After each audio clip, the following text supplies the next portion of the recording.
Welcome back, and here on World Insight, a couple of minutes left. Let's go straight into our last report. Barack Obama says there's one man who knows the American dream and who's lived it. The president was referring to Gary Locke, whose Chinese name is Lok Ga-fai. The former governor of Washington state has come under the spotlight as a nominee for Secretary of Commerce. His story is one typical to hundreds of thousands of Chinese Americans. From Washington to Washington, Gary Locke's American dream is far-reaching. Ladies and gentlemen, I want to introduce to you an outstanding public servant, somebody I'm certain will be a great Secretary of Commerce, Gary Locke. Turn our economy around.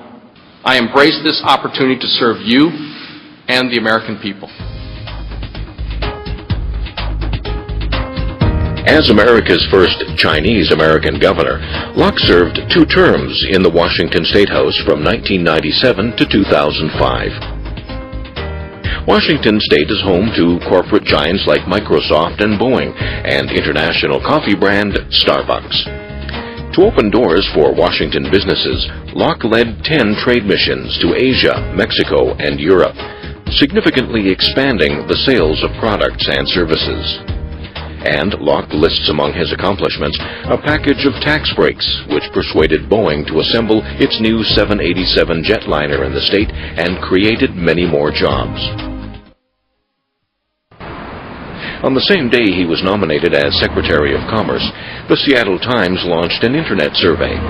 More than 60% of the respondents said Locke is the right man for the job. The number has special meaning for Locke, who won his first election in 1997 with the same support rate.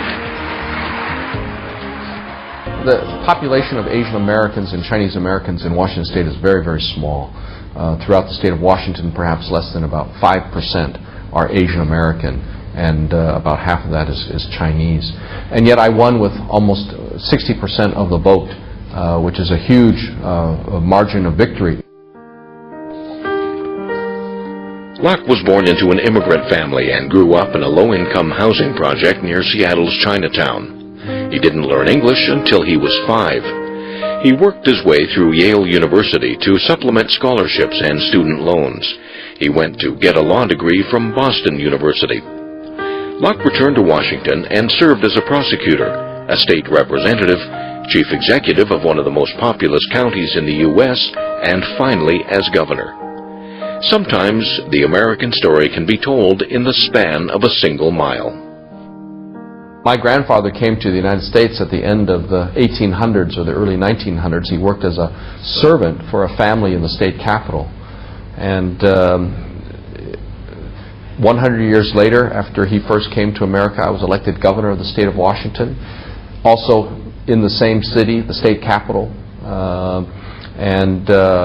We moved into the governor's residence, which is about 2 kilometers from the house where my grandfather swept the floors and washed dishes and cooked meals.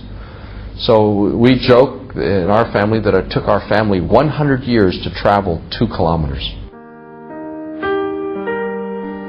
A long journey indeed. Most of the earliest Chinese immigrants worked as laborers, particularly on the Transcontinental Railroad and the mining industry. For a long time, they suffered racial discrimination. Today, America has over 3.5 million Chinese immigrants, 1.2% of the population. The social influence of Chinese Americans has rapidly grown on the back of their rising numbers and their economic power. The top technologists or chief executives of more than half of Silicon Valley startups are Chinese and Indian Americans. Immigrants have flourished and even co-founded such multi-billion-dollar companies as Google and Intel. Even the little Chinese stores are thriving in the streets. Chinese Americans have also made great advances in politics. If confirmed, Locke will be the second Chinese American in Obama's cabinet, following Energy Secretary Stephen Chu. Another Chinese immigrant, Elaine Chao, served as Labor Secretary under the Bush administration for 8 years. In last year's presidential election, more Chinese Americans made their voices heard at the ballot box. It's estimated that the number of Chinese American voters increased 30% since the last election in 2004. When they vote, they care not only about their own benefit, but also China-U.S. relations. If you look at the demographic, African Americans comprise about 14% of the national population of America. Hispanic Americans comprise about 14% of the population in America. Asian Americans comprise less than 4%. So when we talk about political participation and the relative clout of each group, I think those facts need to be taken into account. Nevertheless, there is much more room for participation of everyone.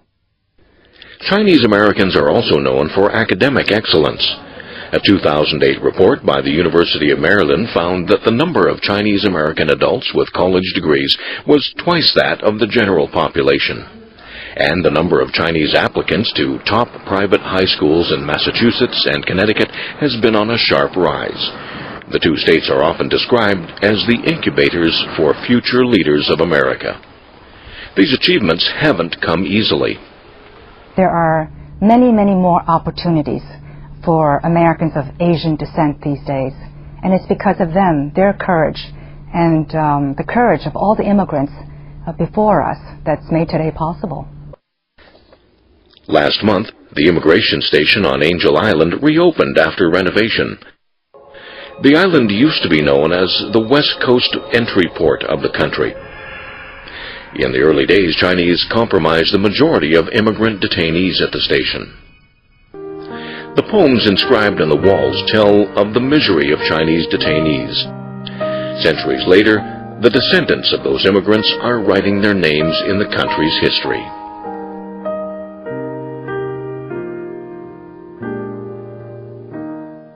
Different from the older generation who came to the States with only hopes of making a better and richer life, Chinese Americans today now know that success is not an end goal. Being an American means taking part in all aspects of society, and they're doing it. With that, we come to the end of this program. Join us again at the same time next week for your insight on World Insight. But before then, you can send us an email to worldinsight@cctv.com. We'd love to hear your suggestions, your feedback, and your comments on the half hour just gone by. I'm James Chow from me and the team here in Beijing. Thanks for watching. Enjoy your weekend and see you again.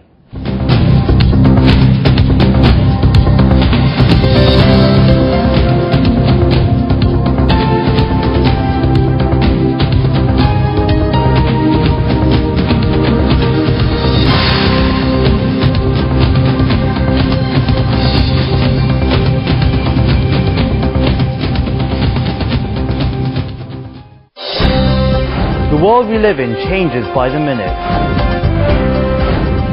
Each weekend we bring you in-depth analysis on the headline stories.